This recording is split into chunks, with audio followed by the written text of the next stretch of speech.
I just sit on the There you go. Sit on my little skate. Why don't you? He's so cute, eh? Cutie pie. All right. Very well. So just definitely look this way towards me, because it's also better for the reflection of the glass, so it kind of shoots out. Yeah. So. Right. I'm Hershel Russell. I have identified as queer since the mid-80s. Initially very involved in the lesbian community, though more dyke than lesbian always. And was never fully at home in that community. It was better than being straight. It was much better than being straight. And was certainly part of all those early struggles. Should it be just gay, or should it be gay and lesbian? And then the struggles around bisexuality. And I certainly remember the awful, awful struggles around that within the feminist lesbian movement. I remember one organization I was very wrapped up in actually breaking up about whether we should permit bisexuals to join or not. Like, please. Please. I began to be aware of myself as trans in the early 90s, began to identify that way, kind of mid-90s, but really held off transitioning because I still had a teenager at home who was struggling already, and I didn't want to. It seemed I'd waited long enough, I could wait a couple more years, come on, why not? And I'm glad I did. I think it was a good decision. And certainly the LGBTQ, and all the other letters, world,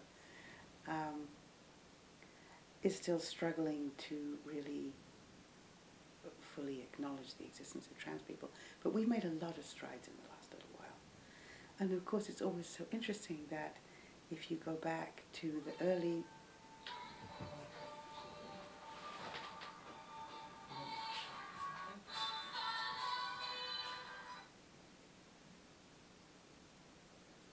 It's always so interesting that if you go back to the early 20th century or the mid-19th century, at that point there's a much closer identification of gender-different people with whatever gay means, or certainly in the mid-19th century. I don't know how long I can handle that light in particular, love. I'm awfully sorry. That helps, so thank you. One of the original words was Aeonism, after the Chevalier d'Eon, who lived their life as both male and female in some very complicated ways. So that kind of separation into people who are gender different and gay doesn't really happen until the mid-20th century, kind of 50s, 60s especially, is really when it begins to happen with gay liberation. But even then, gay liberation begins with Stonewall, which was led by us. It was led by drag queens. Hello.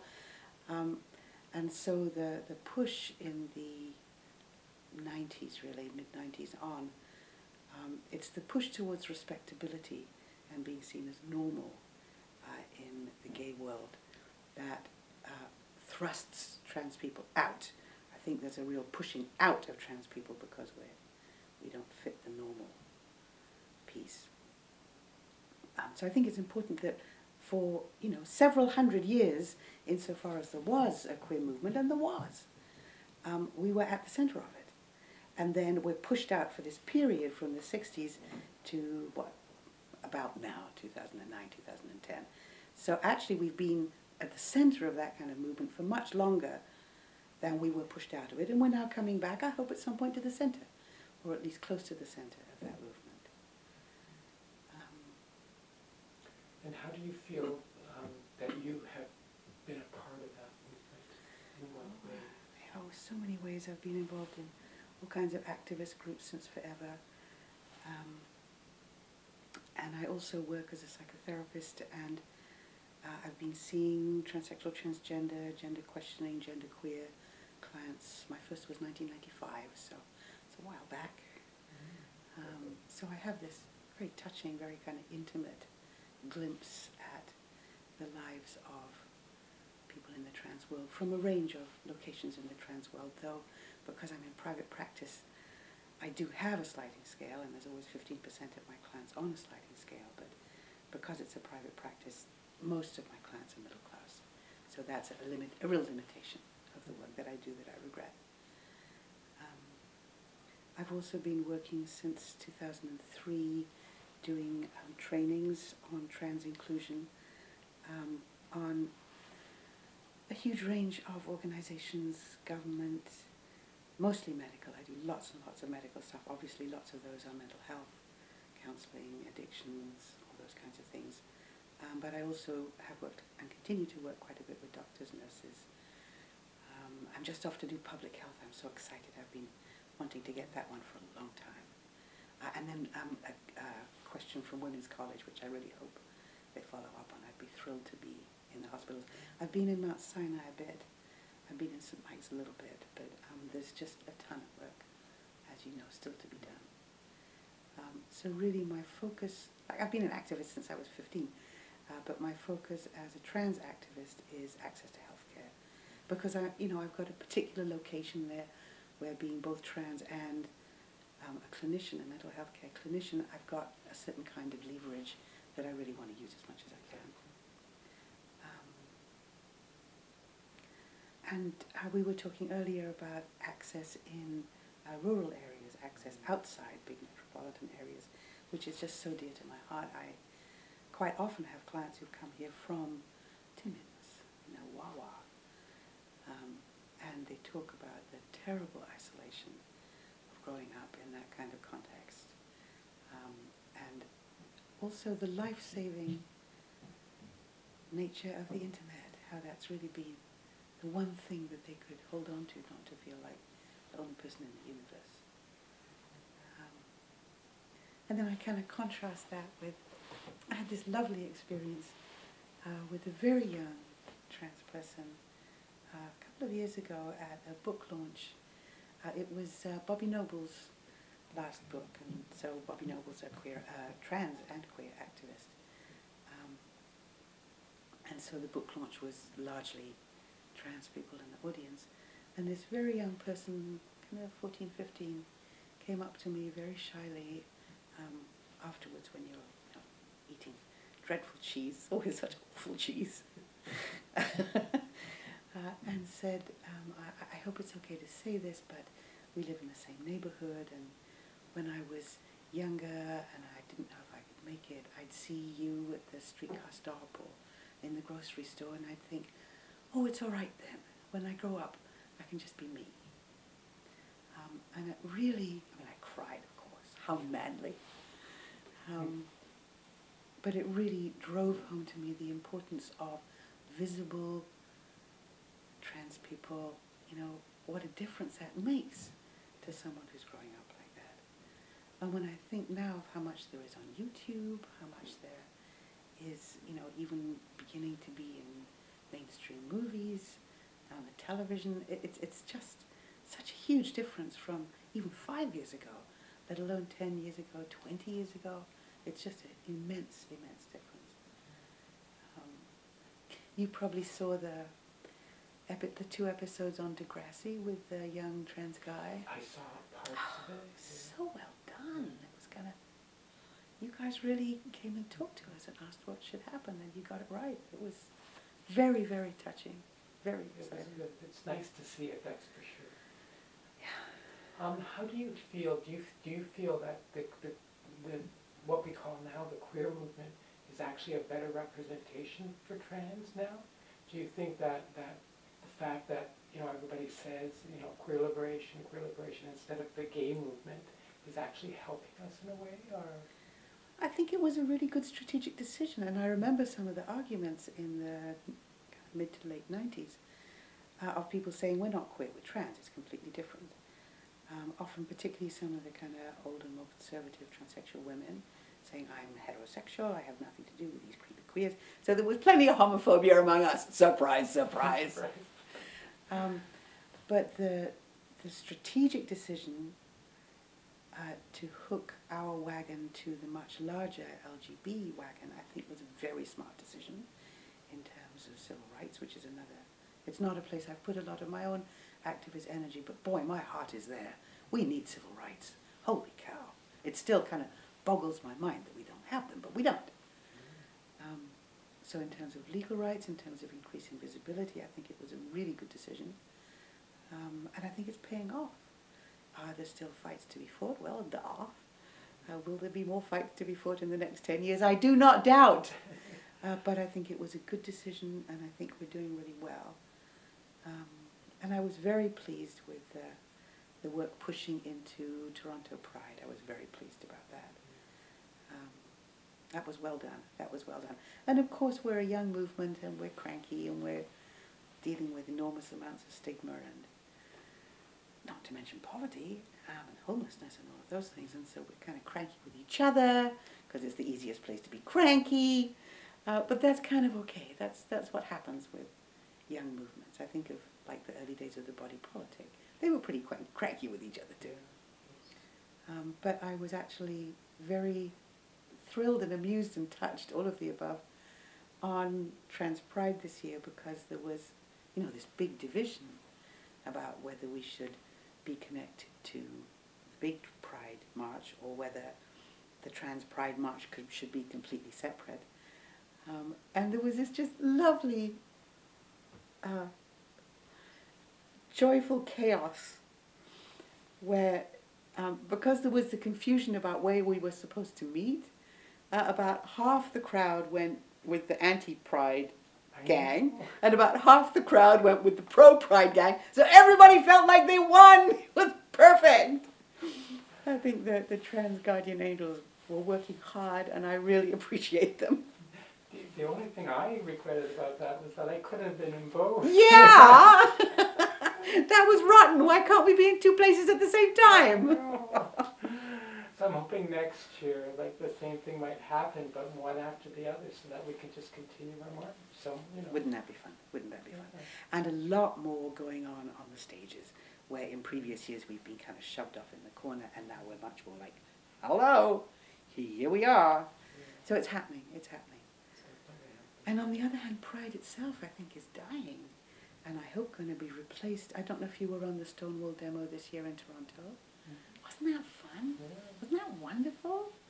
That it, like, nothing commercial, no big fancy floats. In fact, I was cooking in the kitchen when we had the get together for the 519 Lovely. after it, so it was beautiful. Oh, Everyone was just, it was like going home. Wasn't it? It was nice. Wasn't it? And we left this trail of glitter along a whole route. Yes! Glitter is what it's all about. No, that was great. Considering all kinds of people. So yes! I had glitter in my hair for weeks. It was quite wonderful. One thing I wanted to get your perspective on was, you know how, the trans umbrella, so to speak, is vast. It's probably the most vast of all the LGBT groups out there. Yeah. And you even mentioned this before. There's many divisions within our group. How do you see that? How do you see that? One of the things I suppose is that the queer movement kind of encompasses it all, because a lot of people identify very differently than others in our trans population. And so, what's your perspective on that? I think it's a particularly difficult group to find cohesion, not just because we're so different from each other.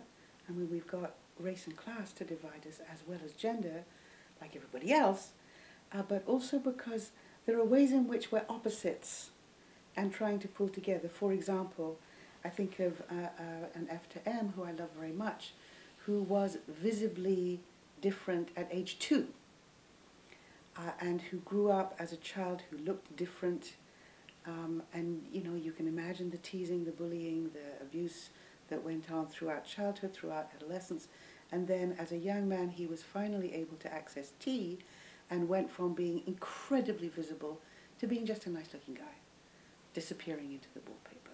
So that's one experience in that direction. And then I was one of the many people who looked like a perfectly ordinary kid. It wasn't obvious to anybody else. It wasn't obvious as a teen or as a young adult.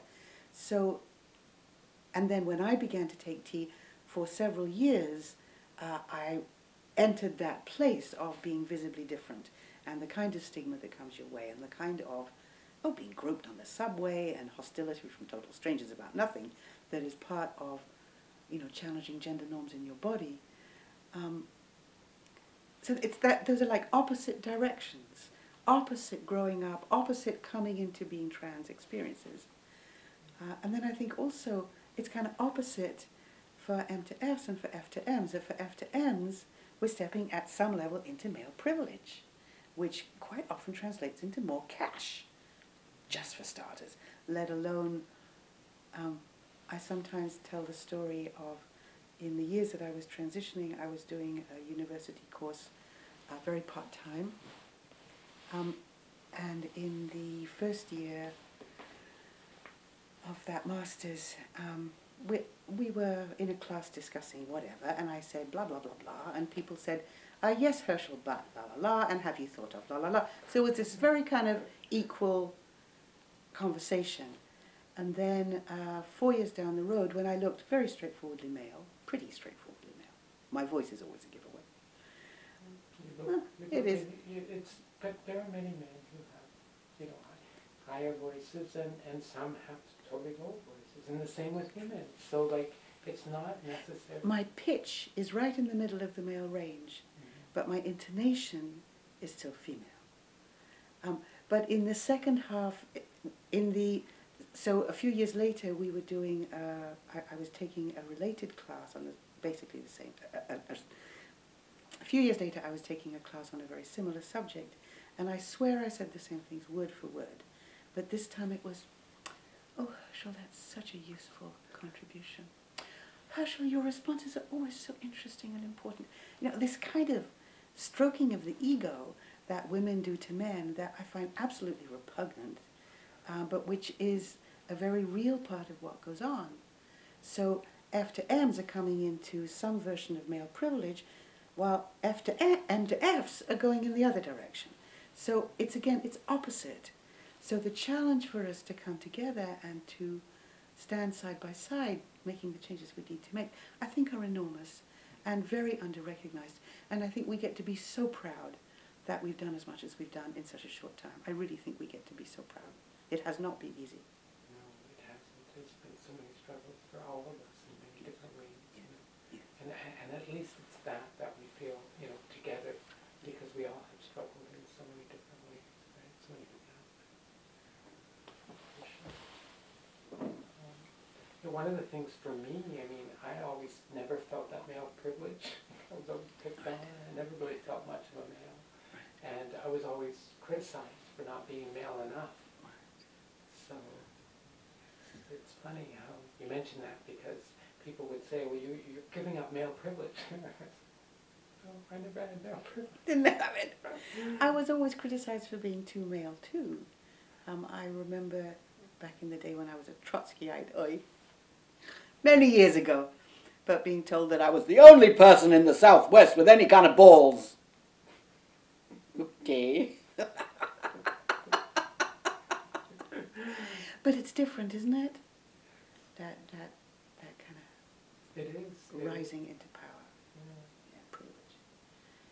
It's definitely something that, and it's another thing too that I find, and maybe you can even share with this, is that many people just cannot comprehend what trials and tribulations that we have to go through and how we feel, being trans and being coming into ourselves and trying to come into ourselves, because it's just sometimes it's not easy. You struggle with not only yourself, but you struggle with your environment, all the people around you, because there are so many different opinions of how and what you should be doing, and not to mention even the medical profession. They have their own opinions of what you should be doing. So it's. I certainly get to be kind of right on stage with those struggles, and I used to say all trans people are suicidal. There aren't any. I've never met any who aren't suicidal. And we know suicidality is terrifyingly high in our community, that in the recent US study, 41% of trans people report having attempted suicide compared to 1.6% of the general population. That's pretty staggering. And in the recent Ontario study, 77% of trans people report, I can't remember the wording right now because it's later in the evening, but 77% report being severely suicidal. And I used to think it was all of us, and I think it was all of us for the folks of our generation. But just every now and then I'm beginning to see what it could be like. That a few weeks ago, this 15-year-old came in with their dad, and the dad was, puzzled and a bit worried, but completely supportive. And the kind of ease and tenderness between them was, I'm going to cry again, was just so present and so real. And that kid, there's no reason that kid's ever going to be suicidal. They had something difficult to cope with. They had some nasty teasing at school. They had their mom and their dad right behind them. They were able to find on the internet appropriate care without having to go at all through the disgusting, awful stuff. There's no reason for that kid to be traumatized or suicidal or anything. It's not inherent in being trans to be troubled. It's what is done to us that makes us troubled. That where we can be received as who we are, as soon as it emerges, there's no reason for us to be troubled. It's absolutely discrimination. It's absolutely discrimination. And it's, part of why I feel so very passionately about doing whatever I can to shift that discrimination. And of course I do a lot of that in the mental health context, which is a really important place to be doing it, because we know how much damage has been done to trans communities by the mental health profession, and continues to be done. Let's make no mistake about it, and continues to be done. And it still kind of boggles my mind, I get up in front of a group of highly educated people, and they probably wouldn't be there if they weren't at least good liberals, They do not have a clue. Not a clue. It is completely news to them. They don't know the first thing, or what they do know is wrong. There's some part of me that goes, ugh. And then also some part of me that is excited. Okay, so here these people are here, and they will get something. Who knows what they'll get, but they'll get something. And then the ripples will spread out from that. So it's kind of tiring work, but it's also very satisfying work. I agree, 100%. Yeah. There's so much. And do you think that the fact that now that any kind of movement that happens in our communities is called the queer liberation movements, and that because of that we're now more included, so that when we speak out, we have everyone backing us more. Do you think that happens more, or are we still on our own, do you think? I don't think we're on our own. We're still elbowing to get some space, We need to have our elbows up still. Hello, we are here. There still needs to be at least a decade of that, I would guess. But it's such a dramatic change from 10 years ago. It's such a dramatic change. For example, Children's Aid in Barrie call me in to talk about gender non-conforming kids to foster parents and social workers. Can you imagine that happening 10 years ago? Unimaginable. And in fact, the Toronto Children's Aid, which is, if not the biggest, certainly one of the biggest in both Canada and the world, child welfare organizations, has just published a new policy on gender-different kids, which is remarkably progressive. That could not have happened 5 years ago. Could not have happened. So things are shifting. How much of that's about being connected to LGBT communities? How much of that is just our own work as a community? Who knows, right? But things really are shifting. How much of that is that the gender binary, it's getting a little shaky. Still got a lot of power in it, but it is getting a little shaky. And because at least some of us kind of push on that gender binary. I think that's a way that popular culture is more open than it could possibly have been a decade ago. It's a big change. I mean, I was very involved in the feminist movement. I was at Michigan Women's Music Festival the first time Leslie Feinberg came in. And that was in the very early days of thinking of myself as trans, when I was still just, I was so scared. I mean, as you know, most of us are. And I just remember sitting there under one of those trees with my back against a pile of watermelons and seeing Leslie Feinberg, for whom I've always had just such deep admiration. And thinking, well, you know, if Leslie can be that visible, maybe I could get off my ass and be a little bit more visible. And I do think it's so much of that, you know, some of us don't have a choice about being visible. But to be visible and proud is such an incredible gift to the world. And for those of us who do have a choice about it, it's this incredible gift to walk down the street being visible, to be visible to our neighbours and the kids in the schoolyard and our families and all of that. Which is not to say, I think it's really important to also really protect the rights of people to go stealth. That I think people equate coming out as gay, lesbian, bi with coming out as trans or transsexual or transgendered, and they're not the same. They're not the same. That if I'm gay and I tell my colleague at work, then my colleague knows more about who I am. If I'm trans and I'm passing and I tell my colleague at work, suddenly they're going to be looking at me and seeing that my jaw isn't right and my hands are the wrong size, and they're going to be looking for and looking at all the ways I'm not who I am. So that there's this very real way that for those of us who do pass, to come out as trans means people see less of who you are. So they really are different experiences. And I think that it's important to give gay, lesbian, bi people the right to be private if that's their decision. But I think it's particularly different for us. Absolutely, I think 100% different, because, I mean, you can be gay, you can be lesbian, and you can be bisexual, and no one really has to know, because it's just something that you don't necessarily share with everybody. But when you're trans, it's exactly what you're saying, and many people don't have the, you know, the luxury of passing 100%. So people stare and they question and they wonder, you know. Yeah. And then the more that, you know, they don't come out, or the more that they, you know, the more that there's talk about trans, people start to think, oh, is he trans, or is she trans, or, and then it becomes harder for that person. Yes, absolutely. I mean, that's one of the things that I have struggled with all the time, because it's so nice. I've gone to many occasions where no one has a clue. And I thought, you know, it's kind of nice to be in an environment where you're totally accepted. No one even considers it. And like to just live your life that way, you know? Absolutely. And then on the other hand, I think of all the things that need to be done. You know, there's so much. And then I'm sure with you too, people, you know, come up to you and say things of, oh, it's all the work you do is great, you know. And I've done nothing compared to what all you've done over the years.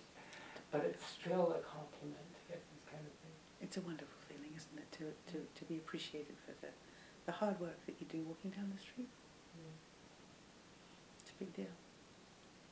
And for others, and you don't realize, like you say, you have people coming up to you, you don't realize what little things make such a big difference. Absolutely, you know, absolutely, absolutely.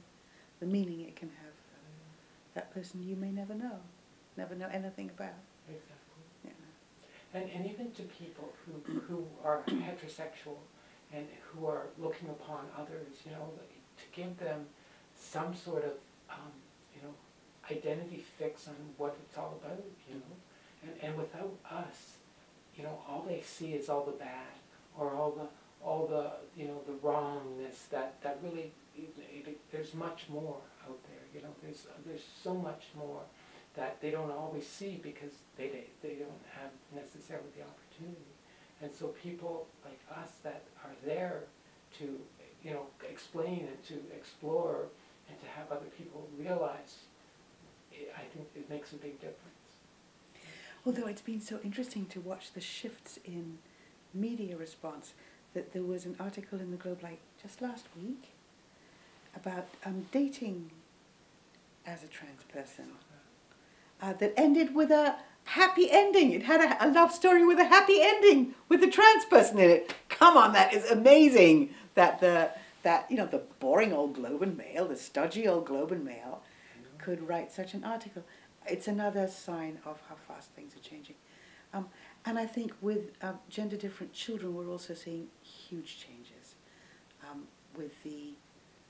It's still a tiny minority, but with the growing number of parents, teachers, daycare workers, school boards who are being supportive of gender-different children. And I also find that just immensely touching. It is incredible. It really is. And I mean, I think it's groups that out there who are pushing and making everybody more aware and forcing these issues into the limelight to deal with. Because, I mean, you're the first to understand how much it's needed, how much people don't know what to do. And it's the saddest thing for a child to be in a position to be questioning and to not knowing what to do, not knowing if they can turn to their parents or if they can turn to people in their schools, and that's what hurts the most. And if they have that support there for the parents and for the children, it's amazing. And of course here in Toronto, we still have one of the international leaders of ways of treating gender-different children and their families that are absolutely inappropriate, are absolutely damaging to the children. Dr. Kenneth Zucker is still practicing, is still one of the major international figures, though I was just at a big conference, the World Professional Association of Trans Health conference in Atlanta, and it was quite thrilling to see that his views within WPATH, within the group of professionals who are working with trans people, his views are more and more minority views. We really are winning. We really are. And it's also very interesting to see that there are ways that, especially as far as gender-different kids are concerned, popular culture is ahead of him. That his view is still to pressure the child into gender-normal behaviors. And that's not what the popular culture is pushing for anymore, that they've gone past him. So that the more progressive folks like Diane Ehrensaft or Pleak or Edward Menviele, who are all trying to do the kind of thing you were talking about, where we have a child who's expressing gender difference, how do we attune to them? How do we help them be safe? How do we help them figure out how to deal with bullying? How do we create schools where they're reasonably safe? How do we do these things rather than, say, drop the Barbie? So it's really important. But one of my fears is that it's going to become more kind of thought, more broadly, that all trans people are gender different as children, which is not so. That is not so. We have no idea what the statistics are, not a clue, but there's certainly a significant proportion of trans people who are perfectly gender ordinary as children and who don't come into being trans until puberty or after puberty as young adults, or even later on I've had clients in their 70s coming into it. It can arise at any point in the life cycle. And we also know that many, we don't know how many, but many children who are gender different, I've had a few in my office, children born male are feeling very feminine as children, and then when puberty comes and the bodily changes of puberty go, oh, I like that, and become gay men or butch dykes in the lesbian world. So it goes both ways. It goes both ways, but that task of lovingly supporting our children in whatever is the right gender for them is such a big deal. And it's very exciting. The new standards of care that WPATH has just published September, so like weeks ago, are much, much better than the old ones. They're not perfect, not by any stretch of the imagination, There is more work to be done, but they are a huge improvement.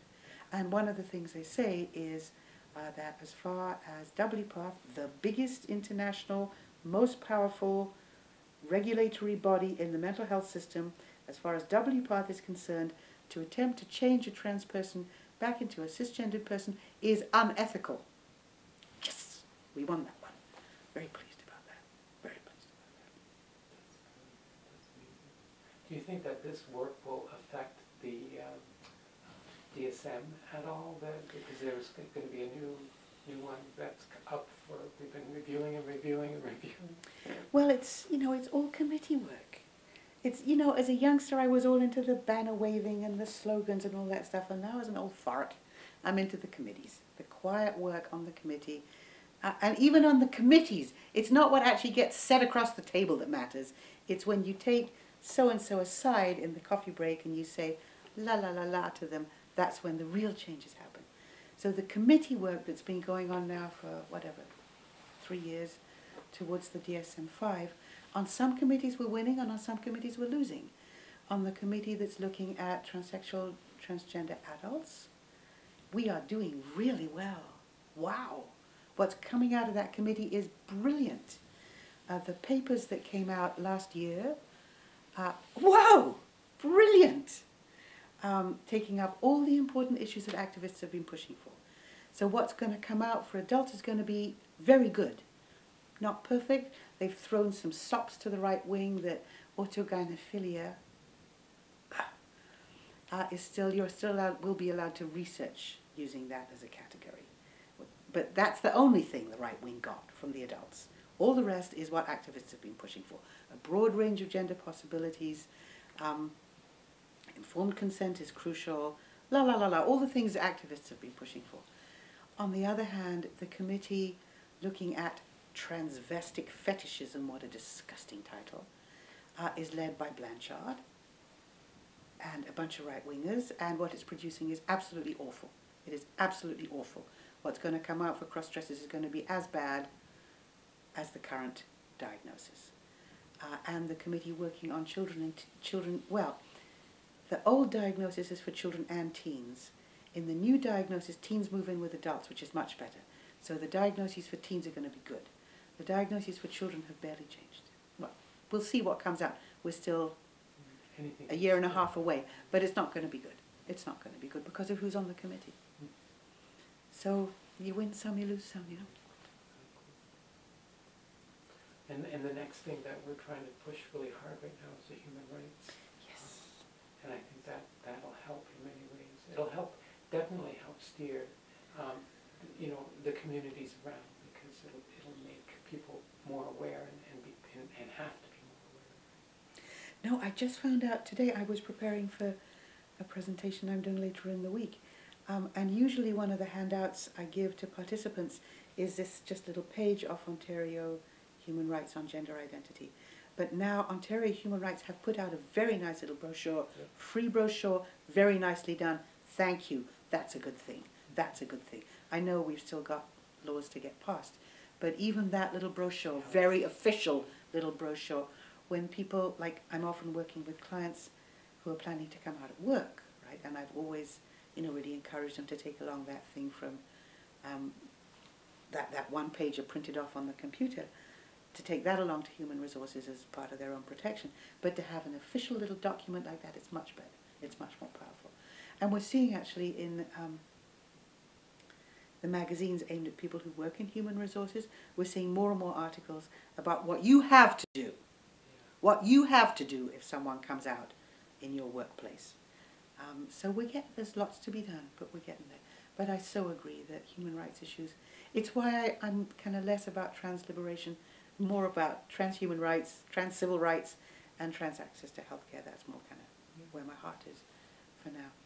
But the other big issue, of course, is identity documents, which are still such a mess, as you know, such a mess. Every time I cross a border, I have some horrible experience. Every time I cross a border. And here, I'm this white middle class, nice little old man, the least threatening person you would think. Yeah. But coming back from the US a few weeks ago, I was made to go into that imaging thing 3 times, and then that still wasn't enough, and the customs officer felt that he had to grope both sides quite thoroughly before letting me through. I am absolutely serious, and there is nothing I can do about it. Nothing. My passport says male. Sorry, I wish. I wish! My passport says female. But why? I thought you can get... Only if you've had surgery. But not the passport. You cannot change your passport unless you've had surgery. You can change your name legally, but you cannot change the gender, and that's fine, I've done that, but you cannot change the gender on your passport in Canada unless you've had surgery. And at the moment, it's technically, you can't change the gender on your passport unless you've had genital surgery, but in practice, even if you've just had chest surgery, if the surgeon is willing to write a general letter saying this person has had, I forget how they word it, but they don't say SRS, they say gender-relevant surgery, something like that's not the right wording, but something like that, then they will actually change your passport. But there are many good reasons why I can't do that. So I'm stuck going through customs with a passport that says female, and the customs officers take a look. That's got to be changed. It's got to be changed. It's got to be changed. I was fortunate enough to have had testicle surgery way back before I even wanted to change my name or anything. And that was enough for my doctor to give me a letter, so I was able to get that change done. Good. But you're right, it's like to have that, you know, it's not nice. And a driver's license, you can't change your driver's license without surgery either, right? Well, you can change your driver's license if you get a doctor's letter, apparently. Now, I had already had the surgery, and my doctor's letter was fine. So but I think I read that you don't actually have to have surgery, but you have to have a doctor's letter doing this. That I've got, maybe I should check. Yeah. But that thing of having ID, some of which says this and some of which says ridiculous. It just sets off too many triggers. It's just ridiculous. It is, I mean, forget liberation. I want to see ID documents fixed. Well, that's all part of it. And actually, I think it's very doable. I think we could win that. It needs someone it's not fun activism, it's boring activism. It's talking to bureaucrats, and they're not the most fun people in the world. Surprise, surprise. Well, yeah. But it needs to be done. It's really important. Our group is pushing for that. Just in case you don't know, our translator group, I've been meeting on a regular basis with Glenn Murray, and that was one of the things that I was so glad that they got back in, because we've done so much work already. And he's made And Glenn Murray's terrific. He's a great person. A lot of people don't like him because he's a politician, but he's a politician. Who cares? Like, the bottom line is he's willing to do work for us. And as long as there's enough people in council that will vote for things that are put forward. And I feel really strongly now that we're going to get this human rights thing passed for sure. Well, and probably early in their term. Like, once it's close to the next election, it's so much less likely to happen. But early in their term, so I'm really glad to hear that. That's wonderful. That's wonderful. And then that's the other issue that Susan really wants to push, is the documentation, because she's been so much. It's so important. It's so important. It's about our safety. Yeah, it is.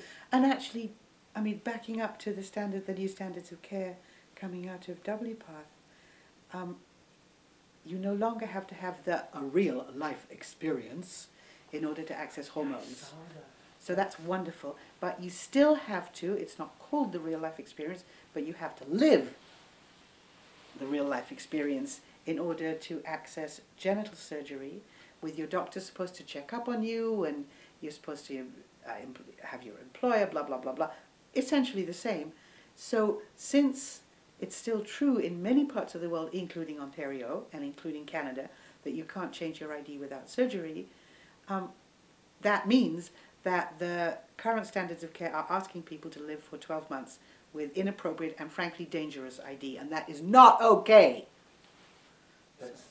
You put it beautifully, because that's exactly the situation. And you're asking for trouble, and that's why many people have, questions about doing that. It's like, I'm scared. With reason. With absolutely good reason. Absolutely. Yeah. It's funny, I had my surgery in Thailand, and because I could afford it, and the doctors there are amazing. Terrific. They did a beautiful job. Great. But I made some friends with other people from other countries, and believe it or not, some of the countries are really backwards on having the way you have to change your documentation. Even the States, you have to get affidavits Oh, And disgusting you have to stuff. get an affidavit for each document you need changed. Oh, and depending on the state, there's some appalling stuff like you have to publish in a newspaper. Come on. I know, isn't it? No, there's a lot of work to be done. And actually, W. Perth just did a really good job doing one of their little public statements about what should be done internationally about documentation. So, you know, they're also working on it. We'll get there. I think we'll get it in Canada, I think we'll get it within 5 years. Oh yeah, I think so too. Honestly, I think it's going to come for sure. I mean, you know, they got to realize that, you know, we are real. We're not a bunch of groups who want to bomb things, you know. Because why else would they be so crazy about it? My God. It's just fear. This doesn't make sense. Davina, one more question. I'm beginning to get a headache, and I Yes, don't want to end up we're with that. good. Are we good?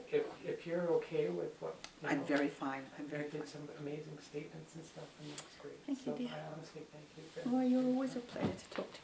So are you. I'm always glad to see you on the committee. I think, oh, good. Someone sensible.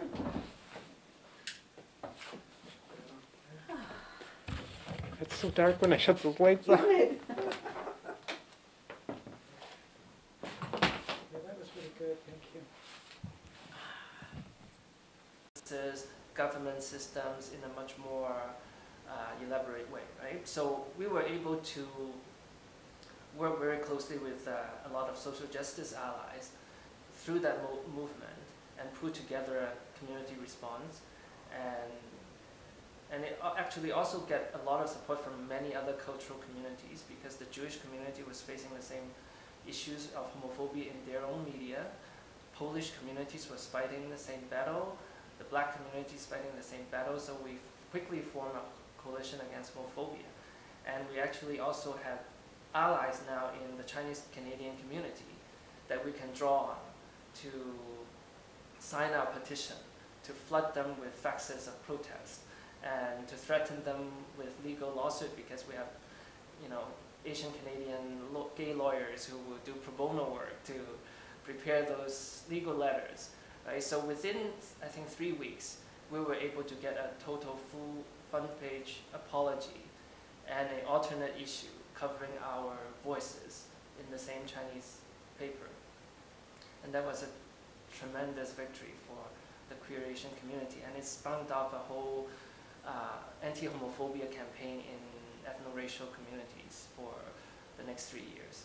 So that was between, I think, 95 or 6 to 98.